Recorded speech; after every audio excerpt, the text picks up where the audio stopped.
Euzu billahi mineşşeytanirracim. Bismillahirrahmanirrahim. Es-salatu vesselamu ala Resulina Muhammedin ve ala alihi ve sahbihi ecmaîn. Amma ba'd. Bu dersimizde ise Ramazan ayında əməl olunan etikaf ibadəti haqqında danışacağıq. Əslində etikaf ibadəti sadəcə Ramazan ayına aid deyil, başqa zamanlarda da edilə bilər. Bunlar haqqında təfərrüatlar var. Bildiyimiz kimi etikafın da 3 növü var. Vacib olan var, müstəhəb olan var və sünnət olan var. Biz bugün sünnət olan etikaf haqqında danışacağıq. Bu da Ramazan ayının son 10 günü yerinə yetirilən bir ibadətdir. Bəli, etikaf sözünün mənası ibadət niyyəti ilə məsciddə müəyyən bir müddət qalmaqdır. Təbii ki, bu hissəsi kişilərə aiddir. Qadınlar da etikaf eləyə bilər. Bunlar isə öz evlərində bir otaq ayırıb orada eləyə bilərlər, etikafa girə bilərlər və yaxud da ki, otaq yoxdursa, namaz qıldıqları, normalda namaz qıldıqları bir yeri, evin, otağın bir parçasını, bir hissəsini ayırıb orada etikafa girə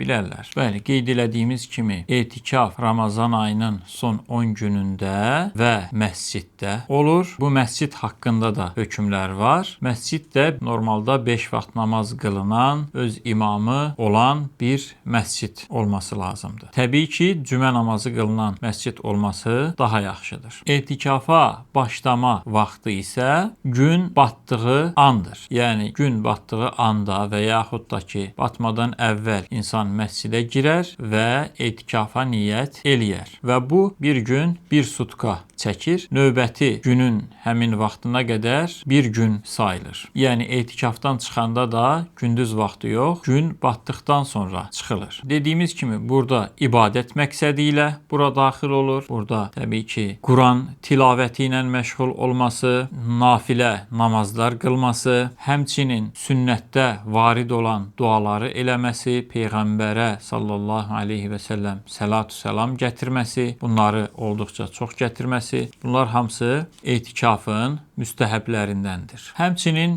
digər müsəlmanlara dua eləməsi, özü üçün, ailəsi üçün dua eləməsi, elmlə məşğul olması, elmi kitablar oxuması, dərslər varsa, dərslə məşğul olması məscidin içində, bunlar hamısı etikafda müstəhəb sayılan əməllərdəndir. Bir də etikafda məkruh olan əməllər var ki, bunlar da çoxlu dünya kəlamı eləməsi və yaxud da ki, ibadət olduğuna inanaraq tamamən susması. Bunlar da məkruh qəbul edilən şeylərdəndir. Ancaq ehtiyacı olduğu qədər danışması, yeməsi, içməsi, istirahət eləməsi məkruh deyil qətiyyən. Bunlar mübah olan, halal olan işlərdəndir. Bəli, etikafda məkruh olan şeylərdən biri də etikafda olarkən alverlə, ticarətlə məşğul olmaqdır. Ümumiyyətlə, məsciddə alverlə, ticarətlə məşğul olmağın caiz olmadığını və yaxud da ki, məkruh olduğunu bilirik. Etikafda da bundan uzaq durmaq lazımdır. Ancaq öz ehtiyacı olan bir şeyi ən yaxın yerdən gedib ala bilər. Təbii ki, ona bu məsciddəykən yemək gətirən və yaxud ehtiyacı olan şeyləri gətirən şəxs yoxdursa. Bəli, burada sadəcə feili olaraq, əməli olaraq məsciddə alıb satmaqdan söhbət getmir. Məsələn,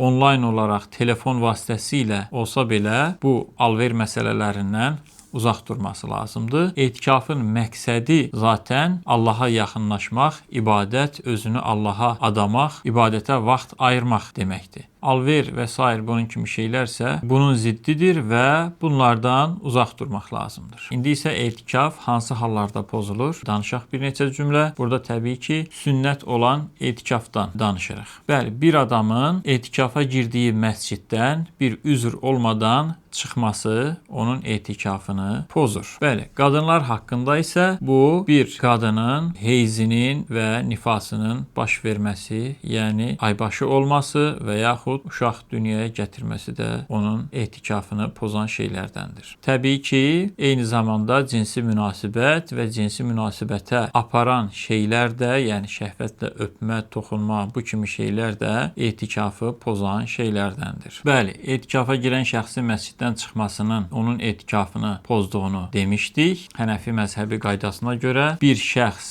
nafilə və yaxud da ki, sünnət bir ibadətə başlayıbsa, onu pozursa, hər hansı bir üzürdən və yaxud üzrə görə və yaxud üzürsüz səbəbdən o onun üzərinə vacib olur. Onu yenidən qəza eləməsi həmin şəxsə vacib olur. Çünki bu ibadət, etikaf, məsnun olan, sünnət olan etikaf ibadəti hər biri bir gün olaraq qəbul edilir və hər bir gün ayrı-ayrılıqda bir ibadət olaraq qəbul edilir. Yəni 10 gün bütövlükdə deyil, hər bir günə başladığı zaman insan yeni bir etikafa başlamış olur. Bəli, ancaq məsciddən dəstəmaz üçün və yaxud da ki, vacib bir qüsül üçün, məsələn, ehtilam olubsa onun üçün çıxıb qüsül ala bilər, dəstəmaz ala bilər, tualet ehtiyacları üçün çıxa bilər, həmçinin üzərinə bir nəcasət bulaşıbsa onu təmizləmək üçün də çıxa bilər. Ancaq burada bu işlər üçün minimum vaxt nə qədərdirsə, o qədər çöldə qalması lazımdır, o qədər qala bilər daha doğrusu və